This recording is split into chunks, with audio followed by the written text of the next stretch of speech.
Good afternoon, everyone. I'm Priya Budani, moderator for today's session. And on behalf of Grant Thornton Bharat, I'm delighted to welcome you to today's webinar on related party transaction governance from policy to practice. We'll begin with a short presentation and follow it up with a moderated panel discussion. Our agenda primarily is to foster a dialogue that not only clarifies the regulatory aspect, but also explores through the lenses of different governance upholders on how really and practically organization embed regulations with business and what challenges do they face. With that, can we have the slides, please?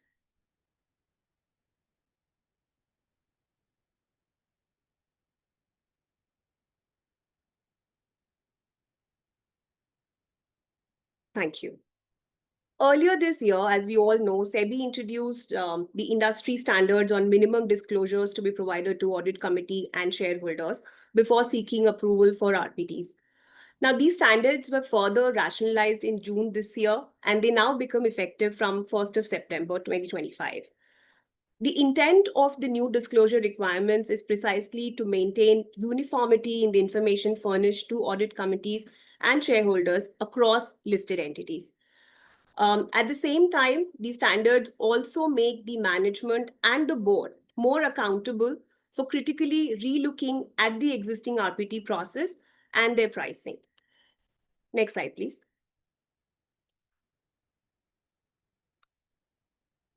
Based on the stakeholders' feedback, SEBI also kind of relooked at its provision and introduced a consultation paper. There is a proposal to move from a blanket turnover linked threshold to a scale-based threshold. Also, in terms of easing out disclosure framework, they have now moved towards a value-based RPT disclosure as a proposal.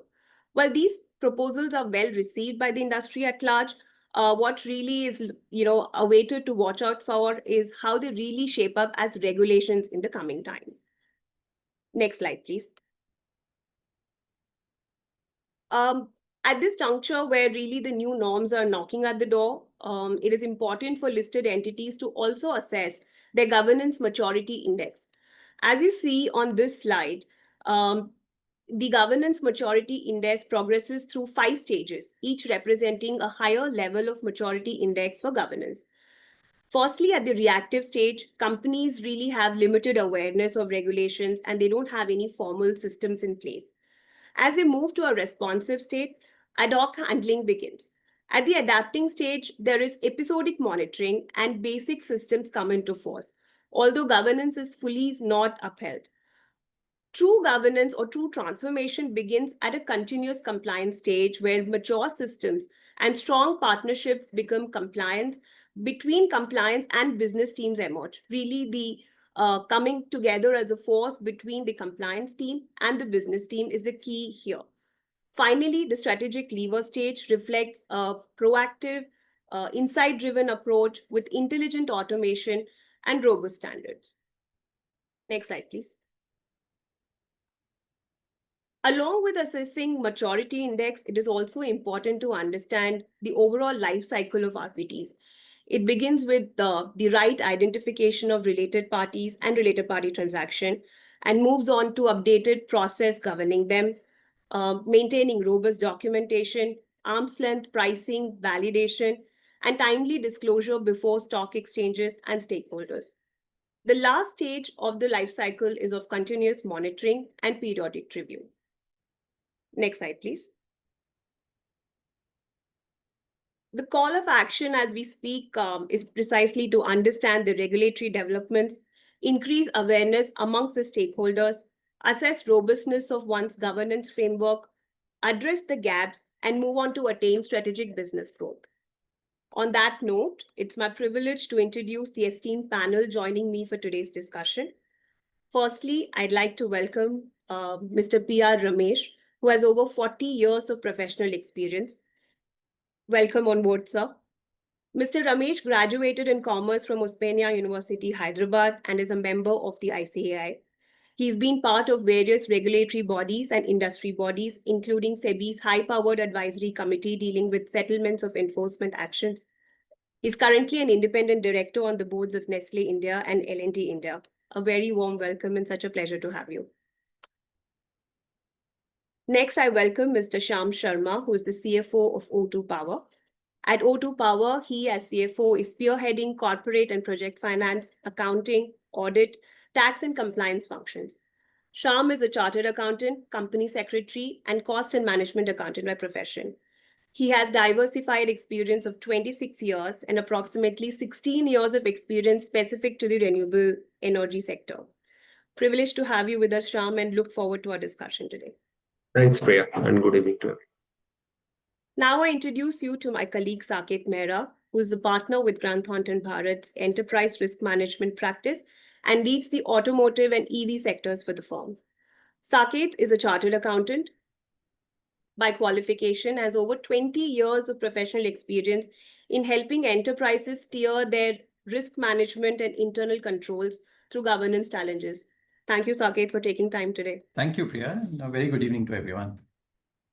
Up next, I welcome Gaurav Jain, who's member of the ICAI. Gaurav has more than 20 years of post-qualification experience in the field of related party transaction compliance, governance, and optimizing complex tax structures.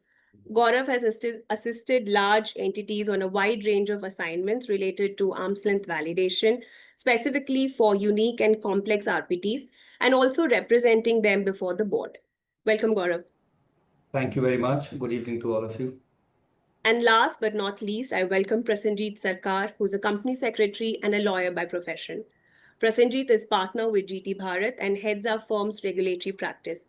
He has more than 18 years of consulting experience in company law, FEMA, capital markets, to name a few. He's also a technology enthusiast and has spearheaded development of corporate secretarial compliances and RPT governance automation tools. Thank you, Prasenjit, for joining us today. Thank you, Priya. Good evening, everyone. With that, I'd like to start the panel and I'd like to pose my first question to Mr. Sharma. Mr. Sharma, from a management's lens, and in light of the new disclosure norms that SEBI has introduced, how has your organization practically adopted to these changes? Also, could you share how internal controls and compliance frameworks have evolved to align with these new disclosure requirements? Sure, Priya. O2 Power is a part of JSW Energy Group and has been recently acquired by JSW. So we at JSW Energy Group have embraced the revised SEBI LODR norms on related party transactions as an opportunity to enhance the corporate governance and transparency. Our practical adoption focuses on three key areas. So in the internal system, what we have done is we have expanded the definition of related parties so that we can track all potential related party transactions at the starting. Sure. We have also strengthened the oversight. So the audit committee role has been enhanced in line with the new regulations, and new regulation requires the prior approval for every single RPT, including the material modifications. So to provide detailed information to our shareholders, we have strengthened our overall system and processes to do that. On the disclosure part, proactively, we have developed a real-time monitoring systems for RPTs to ensure timely and comprehensive disclosure. And on the internal controls and compliance framework, what we have already stated, so what we have done is we are using now a very customized, sophisticated data management system to automatically flag potential RPTs, so that to minimize the human errors. Sure.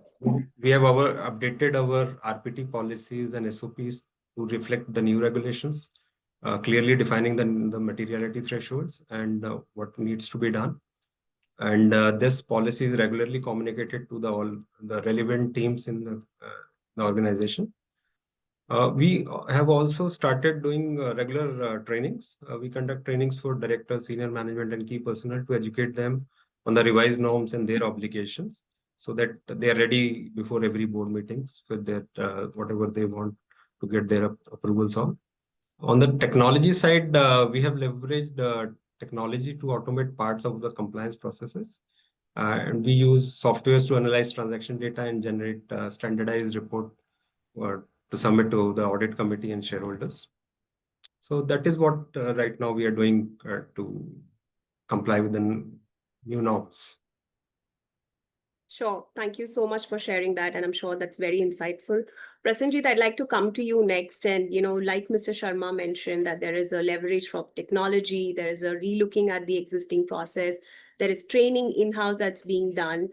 What key practices or frameworks have you observed, in industry, and you've been assisting so many large clients?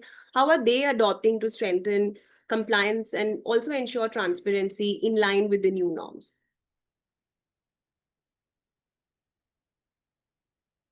Prasenjit, you're on mute. Yeah, thanks Priya for the question. If you look at the SEBI's new industry standards, is basically trying to push the companies to move beyond the tick box compliance, rather working for the proactive governance. And as you asked, what I have observed in recent days, that three trends really stand out for me. Firstly, audit committees or the shareholders nowadays expect a disclosure story, and not just numbers. And that means that management needs a structured approach to present each of the proposal with clear rationale, and also with a risk assessment, in place. And that's where I always believe the relationship mapping becomes very critical. Instead of looking at the transaction in isolation, giving a decision makers a holistic view of the group dynamics is very important.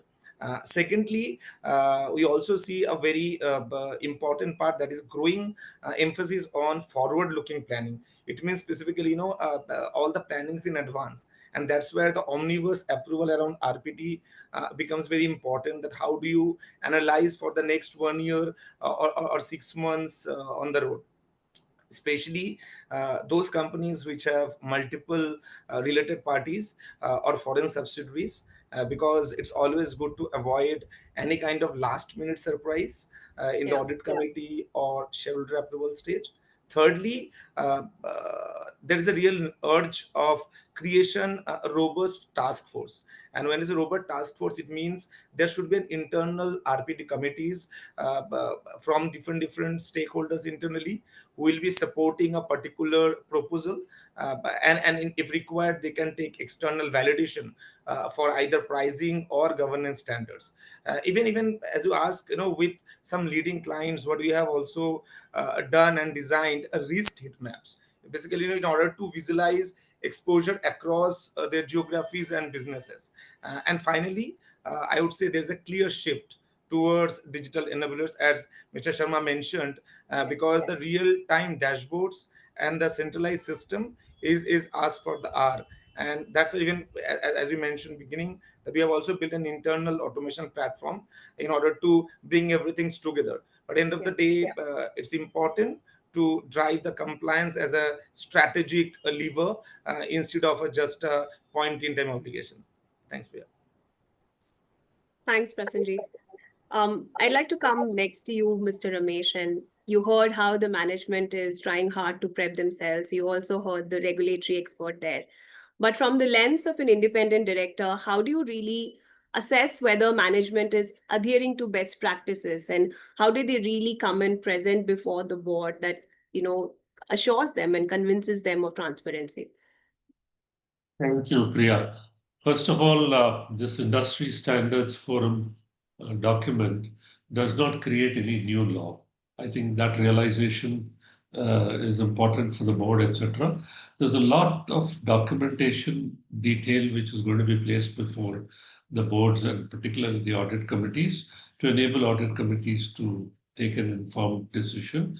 It's not that they weren't taking informed decisions in the past, but there is more standardized material, and they can't ignore that material, or they may need to spend far more time studying that material to find out whether any of those are indicative indications why they should not approve a transaction.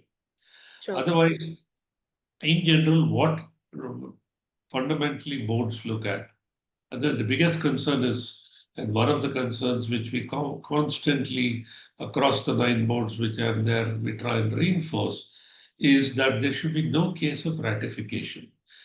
A ratification means you've missed out something.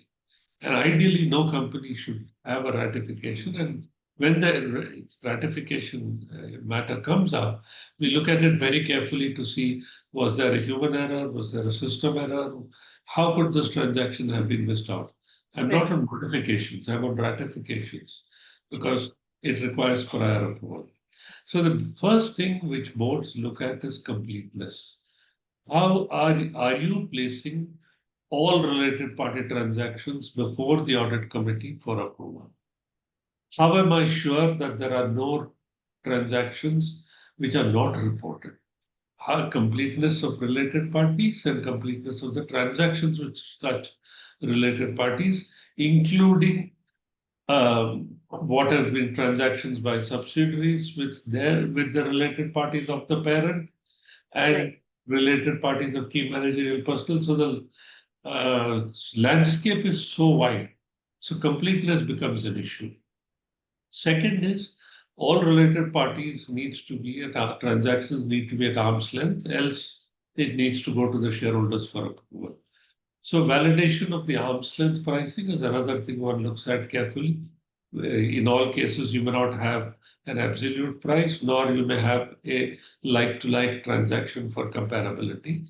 Some transactions are bespoke transactions and may require more discussion or maybe more validation of the value through external sources, etc., meaning external valuers to be able to validate and provide comfort on the arm's length pricing.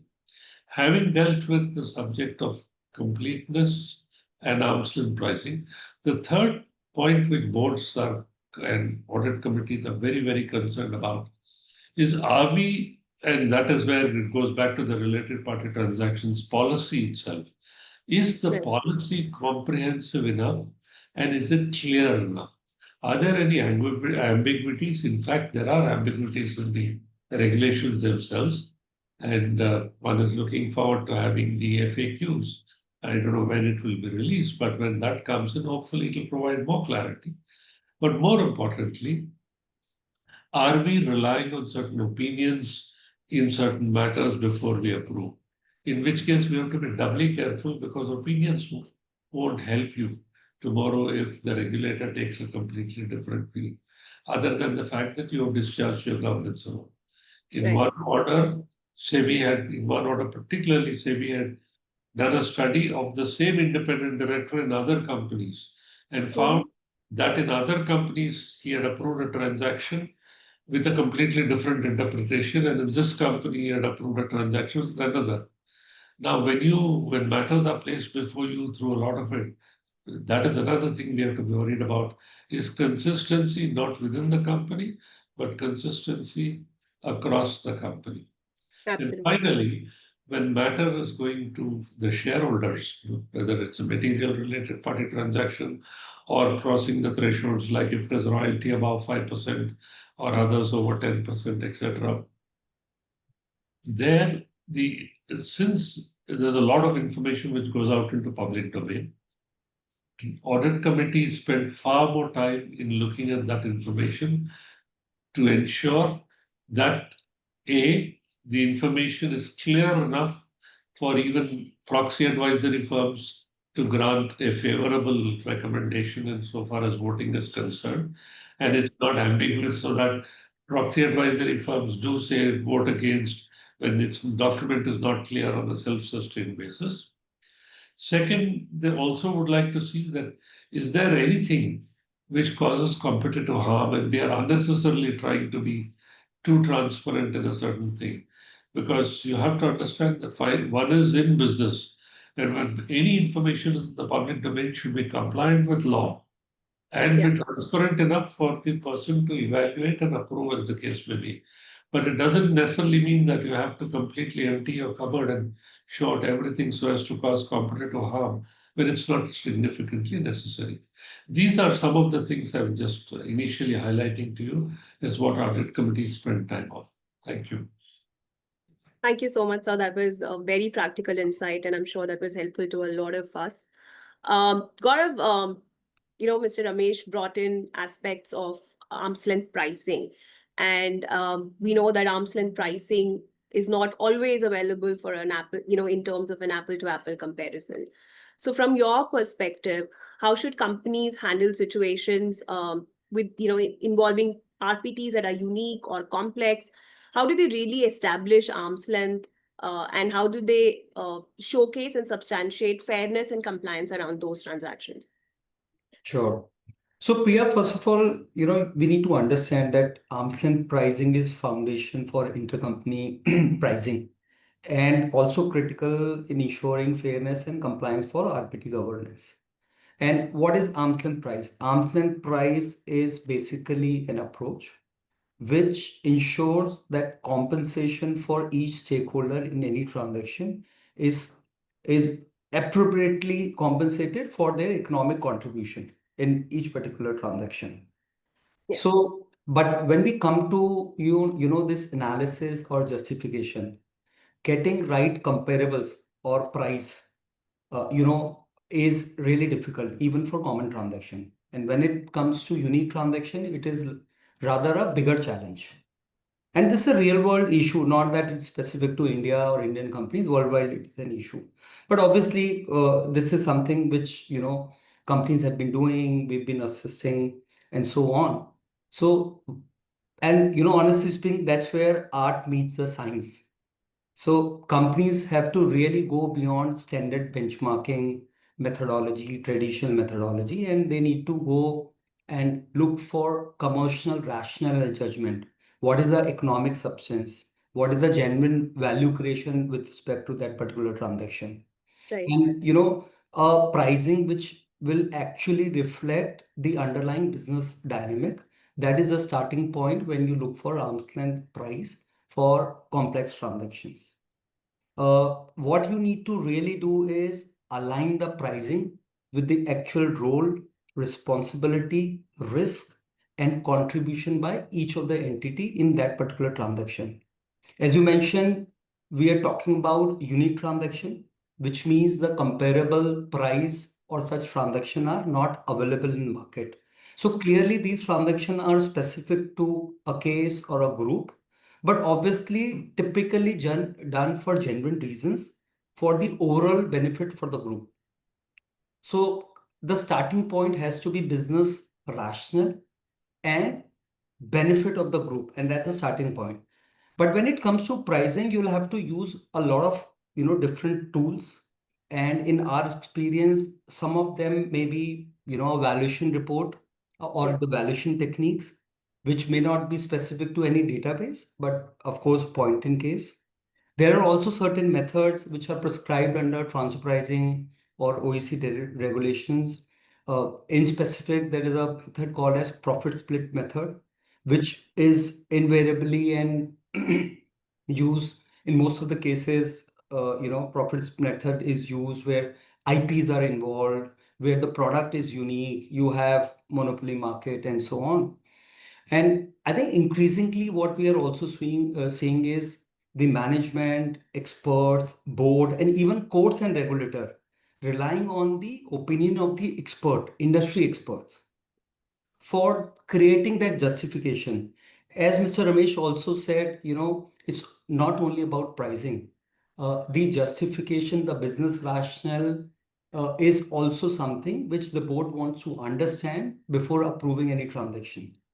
So I think these are key things which needs to be kept in mind when you're wanting to or trying to justify any particular transaction. There is no set rule for all the transactions or any transaction. You have to Yeah. see the facts and the case in place. Sure. Thanks, Gaurav. Saket, I'd like to come to you next. And, we heard a transfer pricing expert talking about how RPT governance has changed. We also heard from the lenses of ID how management is, kind of prepping themselves. And everything all said and done falls under the larger umbrella of internal audit. So in this new wake of new norms, new disclosure requirements, or stringent regulations of uniform disclosure requirements, how does your role as internal auditor has changed? How have you really seen the mood of the boardroom change? Sure, Priya, I really like that term which you use, that everything falls under the umbrella of internal audit. So it makes our job really difficult. Um, well, I think over the years, I remember till a few years back, whenever we used to have a discussion on the internal audit scoping, at least, I'm talking about large listed companies, uh, very in a very rare circumstance would somebody say that please review the related party arrangements. I won't say transactions, but the arrangements. But increasingly, over the last 2 to 3 years, there is a much emphasis which is being given as far as the audit scoping is concerned with respect to the related party transactions. And I think the trigger point really is some of the, I would say, unfortunate events which have occurred in the, in India Inc. with respect to how the companies have actually flouted the rules to, not comply with the related party transactions, or maybe not getting the transactions approved or disclosed, or not seeking shareholder approval. I think that's where the boards are more concerned about. And as Mr. Ramesh rightly said, there are a set of expectations which the boards have, and the expectations then go to the auditors, be it internal or be it the stat auditors. Now, I think it largely depends. I mean, to answer your question, Priya, it comes from the fact as to what's really the scope which is expected to be covered. And where I'm coming from is that we have had conversations with the boards wherein they've been wanting us as internal auditors to really look at how the fundamental policy has been carved out.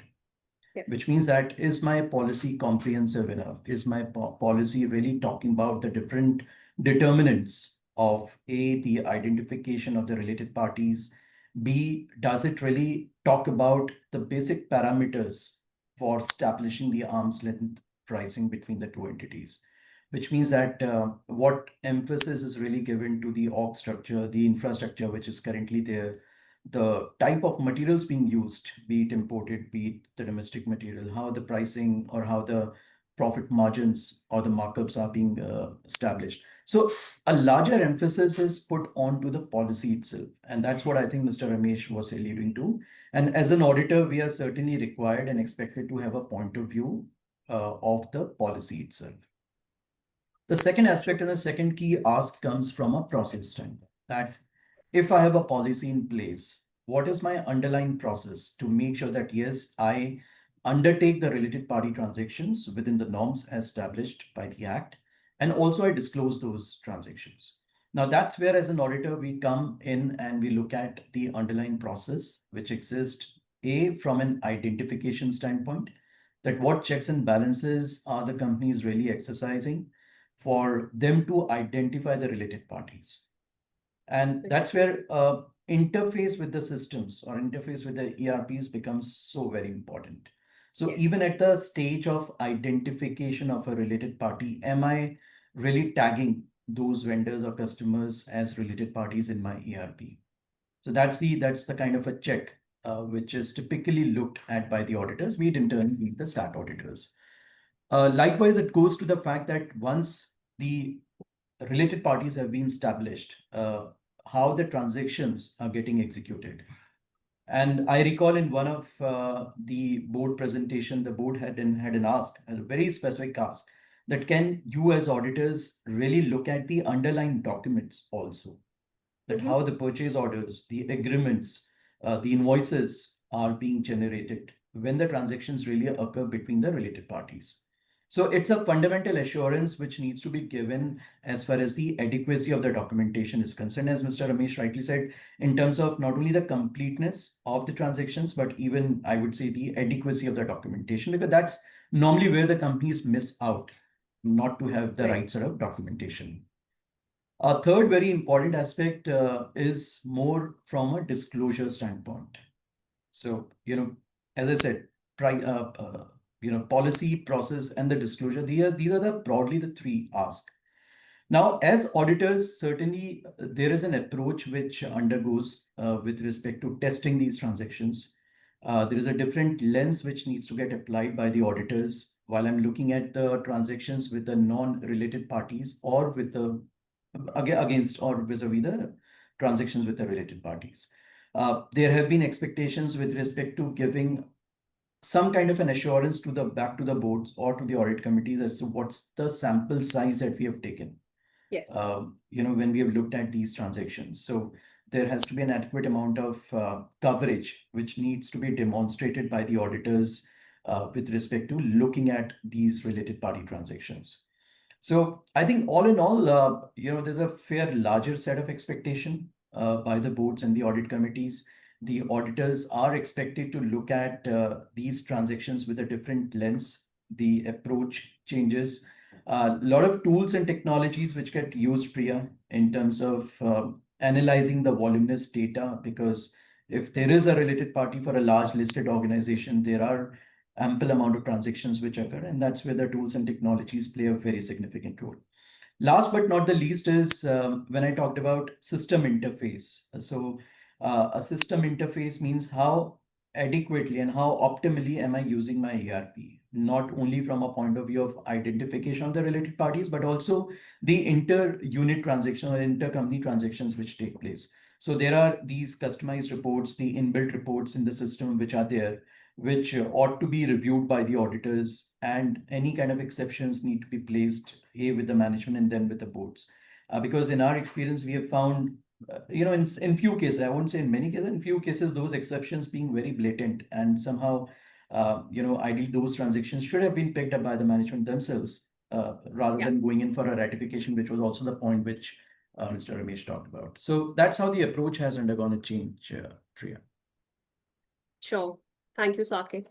Mr. Sharma, I also spoke about the onus that's now on the management to really establish whether the transaction is in the best interest of the company. And when I say so, there is a requirement of a specific certification that needs to be furnished for the RPTs that, for which you're seeking approval. So how are you preparing, and what are the checklists that you really watch out for before providing such a certification before the board, and ensuring that sufficient control are in place before giving that certification? Sure, Priya. So basically, CFO certification or any KMP certification is a professional assurance to the board that any RPT transaction has been vetted through a very robust process. So how we do internally is we have prioritized a comprehensive assessment based on substantive analysis and procedural rigor. So the key elements, these are, we prioritize the business rationale for the transaction and its necessity, because in the audit committee, we have to justify that. We conduct a comparability analysis to ensure the terms are on an arm's length basis, and often getting an independent valuation report or independent quotes for the material transaction. We also assess the financial impact and potential risk of this transaction overall on the company. So this certification is basically, it gives a confidence to the board that it's just not an opinion, it's a formal evidence-backed statement. And we have to maintain a detailed documentation trail for every RPT, because it is also open to the internal auditors to they also check, and then statutory auditor also check. Yeah. And we try to have this certification adhere to SEBI's industry standard on information. Basis this, the audit committee will review and vet our certification before they do the detailed discussion and provide their approval, and which give assurance to the board to finally approve it. That's how we are doing it. Sure. Thank you, Mr. Sharma. Gaurav, I'd like to bring you in here and understand, when we talk about documentation, and, Mr. Sharma mentioned the reliance placed on external validation, documentation, evidence, etc. So really for understanding for all nature of RPTs, especially the unique ones, how much documentation is robust, and what is the suggested or recommended coverage in such documentation? If you can throw some light on that, please. Sure. So Priya, in terms of related party transactions, documentation, I would say, is not just a regulatory requirement, but it is a strategic safeguard. And especially for unique transaction or a couple of transactions like royalty payment, intra-group loan transaction, which have also been separately carved out and highlighted under the minimum industry standards. So I think the only thing which can save you is a robust documentation in terms of defense. Uh, While in our experience, in most of the cases, such transaction are undertaken as a genuine commercial, requirement, because that's how this. And these are one of the most common transaction, especially under multinational groups. Not that these are not common, but at the same time, these are the transactions which are under the lens by regulators, by shareholders, by the board as well. So, but when it comes to documentation, our experience has been there's been gaps which have been flagged by regulators, and also companies have been penalized, heavily penalized by the regulators, and as well as at their goodwill side. Yeah. But addressing your question on what is a good documentation for all of this, I would say there are three key aspects to it. First one being the need benefit test. While this is relevant for all the transaction, but for such transaction, I think it's more relevant. Yeah. What is very important to document is what is the need for having this transaction, and what are the benefit that a particular group entity is receiving because of this arrangement or against such payments. For sake of example, if you talk about royalty payment, again, common transaction, but how do you defend it? Clearly, you need to document and explain what are the benefits you are obtaining because of this. And what we have seen is, how this is basically giving you an edge against your competition. Is it helping you in getting a premium in your pricing or in your profits? Right. How you are able to deliver and offer a product which is different, better of or of better quality. I mean, these are clearly needs and benefit against such payments, and maybe much higher than what you are paying, against such royalty. Again, coming to loans, which is very common, a company which is newly incorporated in India or outside India, will you really able to raise loan for such new Yeah. entity? Ideally, answer is no, because they may not have their own credibility and assets and net worth and so on. But it's important for the group to penetrate a new market, new geography, compete with your, other companies in that market. How do you do that without having a capital? This is which clearly means is very essential for that particular group. But just because you don't have much of net worth and you're new in the system and you're unable to raise money, does it mean you're not allowed to raise funds from your group company?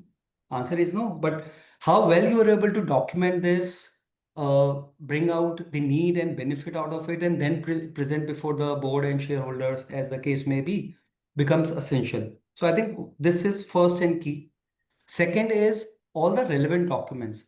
I think Mr. Ramesh and Mr. Sham both talked about the evidence. You Yeah. need to have evidence of all what I just mentioned. While this remains there in the system, but companies do lag or miss to document it well. Your intercompany agreement, your invoices, memorandum of understanding, memorandum of association, your object clause, are they well drafted to cover all these intercompany transaction under which particular head, which particular characterization? So I think these are some very important and critical aspect of having documentation or legal documentation.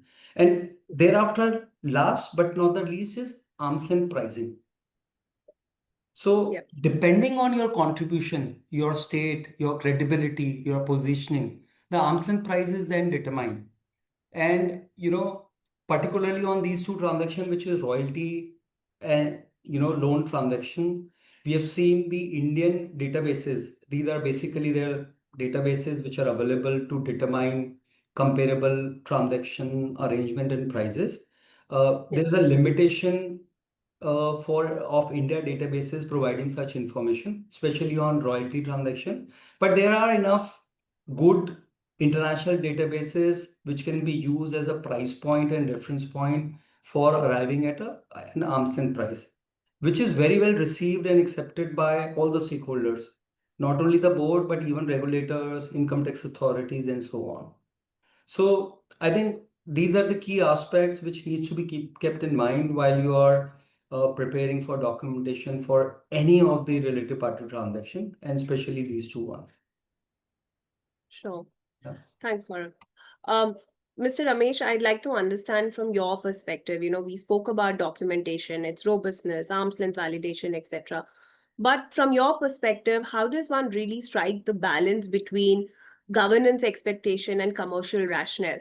And how does that balance really help you in making decisions, both from the best interest perspective and as well as compliance from regulations perspective?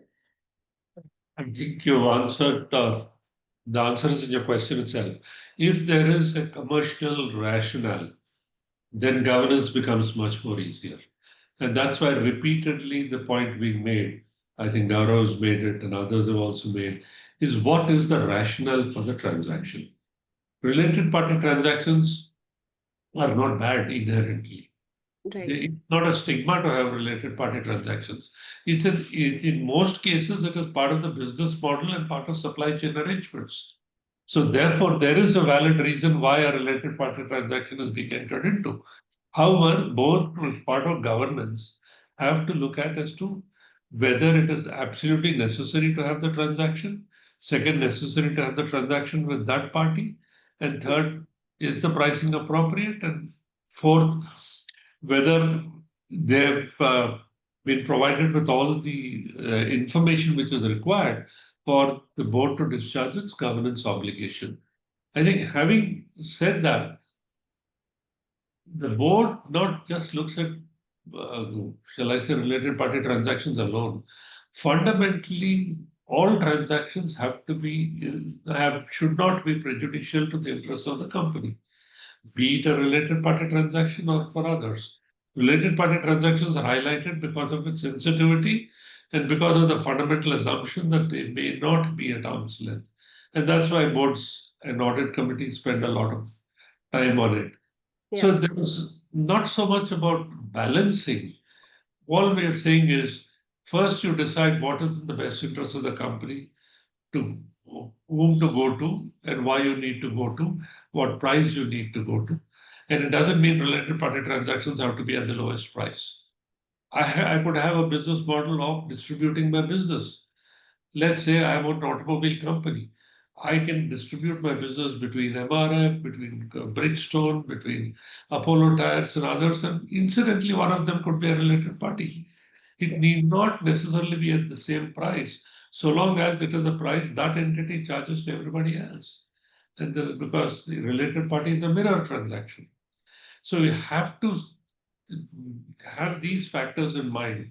And more particularly, as was highlighted, the sensitivity or rather the risk arises more in financial transactions, where there is a loan or a guarantee or a rollover of a loan or modifications to the terms of the loan. That is when far more, shall I say, efforts are made by those charged with governance to ensure that it's completely above board and in the interest of the company. Sure. Sure. Thank you very much. Prasenjit, I'd like to come to you and understand that, from your perspective, how can industry standards and, the evolving regulatory reforms work together in terms of ensuring strong governance and as well as ease of doing business, which is the larger goal? Yeah, thanks, Priya. I think very interesting question, at least in current scenario where SEBI issued industry standard is going to be effective in few days, because since beginning, either forming the ISF or putting on the discussion paper, what regulators objective has been very clear. Definitely strong governance at one hand, but the second time they have been also very understanding or receptive about the practical business needs. So even if we look at the objective of the standard, based on per my understanding, based on few key parameters like transparency, how transparent we are when we are putting a particular proposal before the audit committee. Okay, whether how we are creating all the uniformity, bringing all the uniformity either against the industry peers or as a global standard. Same time, how much we are enabling the decision maker, either audit committee or shareholders, to take a right decision based on the input given by the management. So it is important to put that rationale behind every proposal. Similarly, end of the day, what's SEBI's or the regulator's main intention is to ensure the investor protection, especially the minor shareholder. It means minimum information to be provided, especially whenever a particular application or particular proposal is going before the shareholders. Important to have the minimum information, and that shows the stronger governance. When you say minimum information, it means when the complete information isn't available and enough hints have been given in the standard itself. For example, using the unaudited financials, okay, in absence of audited financials, either for the listed entity or for any related party, especially in foreign subsidiaries, maybe the financial year is different, and most of the time for an omnibus approval we generally take in the last quarter. Probably that time the audited financials are not available, but the same time law is giving you an option. If it is not ready, no problem, but at least give the minimum information. Similarly, if the related party is not an entity, okay, and probably it could be any other form or maybe an individual, what minimum information to be given before the stakeholders to take the right decision, so that it is justified that why Yeah. this approval is been given. So and as Mr. Sam has touched upon on the certification, from CFO, and at the same time the word mention is like CFO and WTD MD CEO. It means a quite emphasis has been given not only the WMP, but at the same time on the CFO also. Even if the CFO could be a WTD or MD or CEO, but at the same time they have ensured a and in between to have a dual kind of certification, to ensure that management ownership of the processes, of the documentation, of the justification is very much robust. And at the same time that could be supported by independent or external reports. And when I say external reports, it could be valuation, it could be arm length certification, it could be your governance attestation. And when I say governance attestation, I always believe that governance should not be on the pricing side, should be on the compliance side also. And that's why the corporate governance benchmarking should be the new norm, and that's where the global benchmarking of different countries law related to the RPTs becomes very important. If I talk about on the management side, how management can deliberate, and that is where the SEBI may be giving enough emphasis that even in order to give a comfort, they are empowering the management to request the audit committee to redact any price sensitive and trade secret, for example. And that shows that regulator is not only talking about the compliances, but it also very much they do not want to dilute the business purpose. So that's where this redaction provision has been added. Similarly, if I look at the SEBI's approach or regulators approach in recent days, they've been very receptive. And the example is the even after having a larger kind of disclosures based on the industry feedback, based on the stakeholders feedback, what they have done, when just before they go live, they have again somehow diluted them or make that particular law little liberal, the disclosures norm Yeah. got little diluted. So on the top of that, a consultation paper for that matter, as you rightly touched upon, that the materiality threshold, again it shows that the regulator is very much willing to align the global best practices, and same time to calibrate the practical business and industry realities. In short, SEBI or the regulator is trying to create a framework where governance and business coexist. And that's why it is important that whether it's a royalty or it's a intercorporate transactions, whatever transaction you are putting before the audit committee or shareholders, the law is very clear. Do not stop the business, but ensure that is robust and that is in line of the true spirit of the governance. Yeah. Thank you, Priya. Sure. Thanks, Prasanji. Saket, coming to you, we've heard that what needs to be done and, what can really foster governance, etc. But from your perspective, have you heard of any potential challenges that the management is facing in adapting to these norms practically? Well, yes. To answer your question, we've had multiple discussions with most of our clients in terms of how they are actually going to be adapting these new standards. And I think, as Prasenjit also pointed out, there are a lot of clarifications, FAQs, which will come in, which will bring more clarity. But I think where the concern really has been generally coming from most of our clients that we have interacted with is the placement of the information in terms of the adequacy, completeness, and comprehensiveness of the information. So who really validates that information? Because if, as a Yeah. CFO, and I'm just speaking on behalf of Shyam over here, let's say as a CFO, if I'm giving a statement or minimum information which is required, who's actually verifying it as a maker checker? The onus completely Yeah. remains on what has been defined, as Prasenjit said. And so if somebody is playing a dual role, possibly that single person is responsible in discharging those duties. So the point, Priya, is that who's really taking that ownership is becoming a big question for discussion. And I think that's where the ask is going to be increased, either from the management or from the boards, from the auditors.